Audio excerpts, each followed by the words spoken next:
Everyone, आज से हम लोग देखने वाले हैं फिजिक्स। जो कॉन्सेप्ट ऑफ फिजिक्स है एच.सी. वर्मा सर के द्वारा लिखा गया है, उसका एक्सरसाइज का हर एक चैप्टर का एक्सरसाइज का सॉल्यूशन हम लोग day by day each questions देखेंगे, जिससे कि हम लोग को सॉल्यूशन ईजिली समझ में आएगा और आपका ज़्यादा टाइम भी नहीं लगेगा। तो चलिए हम लोग स्टार्ट करते हैं। सबसे पहले फर्स्ट चैप्टर जो कि है इंट्रोडक्शन ऑफ फिजिक्स, जिसमें कि एक्सरसाइज का फर्स्ट क्वेश्चन है फाइंड द डायमेंशन। सारे का डायमेंशन हम लोग को निकालना है। तो सबसे पहले देखिए कि कह रहा है कि लीनियर मोमेंटम का डायमेंशन दिखाए। देखिए मोमेंटम के बारे में हम लोग पढ़े थे क्लास 9 में भी, जिसका फॉर्मूला होता है mv, मास इनटू वेलोसिटी। यहाँ पर लिख देते हैं m इक्वल्स टू मास और यहाँ v का मतलब होता है वेलोसिटी।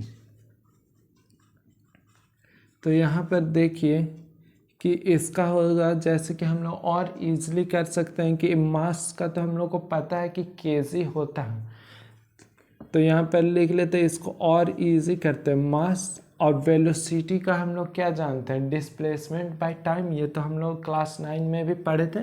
तो यहाँ पर लिख लेते हैं ईजिली डिस्प्लेसमेंट बाय टाइम। अब इसका हम लोग 1/1 करेंगे कि मास का होता है हम लोग का केजी में, डिस्प्लेसमेंट का मतलब होता है मीटर में।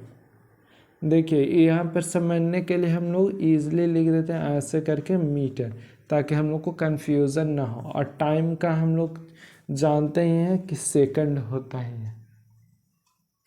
तो यहाँ पर देखिए कि केजी का क्या होगा, तो यहाँ पर होगा मास m, फिर मीटर का क्या होगा लेंथ, और सेकंड का क्या होगा t, जो कि ऊपर जाएगा तो यहाँ माइनस में, तो mlt-1, जो कि लीनियर मोमेंटम का ये होगा mlt-1। ये हो गया डायमेंशन। उसके बाद हम लोग देखने वाले हैं फ्रीक्वेंसी। तो फ्रीक्वेंसी का हम लोग जानते हैं कि 1/t होता है, 1/t होता है। तो इसको हम लोग दो तरीके से लिख सकते हैं।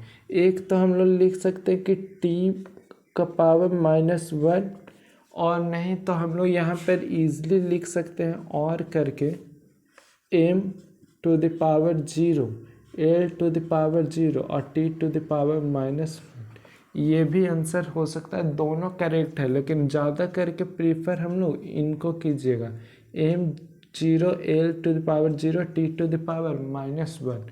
और इसी के साथ हम लोग देखने वाले हैं लास्ट क्वेश्चन सी, जो कि प्रेशर होता है। तो प्रेशर का फॉर्मूला हम लोग जैसे कि जानते ही हैं, फोर्स बाय एरिया।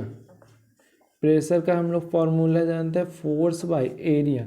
तो फोर्स का हम लोग को हमेशा याद रखना है mlt-2, लेकिन यहाँ पे हम लोग नहीं मान करके चलिए कि हम लोग नहीं जानते हैं, तो यहाँ पे फोर्स का भी बगल में हम करके देख सकते हैं। यहाँ पे हम लोग देख सकते हैं कि फोर्स का होगा, हम लोग यहाँ पर कर देख सकते हैं कि मास इनटू एक्सेलरेशन।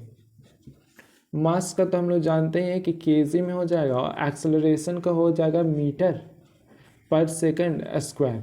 तो देखिए केजी का होता है यहाँ पर m, मीटर का हो जाएगा लेंथ, और सेकंड का हो जाएगा t⁻2। तो यहाँ पर हो जाएगा आपका फोर्स का डायमेंशन हो जाएगा mlt⁻⁻2, जो कि यहाँ पे हम लोग फोर्स की जगह पर लिखेंगे mlt⁻2 और बाय एरिया। तो एरिया का हम लोग फॉर्मूला जानते ही हैं कि 2 बार किसी भी चीज़ का मल्टीप्लाई हो जाता है। तो एरिया का हम लोग जानते हैं कि लेंथ का स्क्वायर होता है, लेंथ के पावर 2। तो यहाँ पर हम लोग देख सकते हैं कि ऊपर जाएगा तो माइनस में आ जाएगा। तो देखिए यहाँ m, देखिए यहाँ से एक l से एक l जाएगा, तो फिर भी ये ऊपर जाएगा, तो यहाँ पे l⁻⁻1, और साथ में यहाँ पर t⁻⁻2। ये हो गया आपका फाइनल आंसर। तो देखिए हम लोग ये फर्स्ट एक्सरसाइज का ये फर्स्ट क्वेश्चन देख लिए। अब मिलते हैं नेक्स्ट वीडियो में सेकंड क्वेश्चन के साथ। आज के लिए इतना ही, थैंक यू।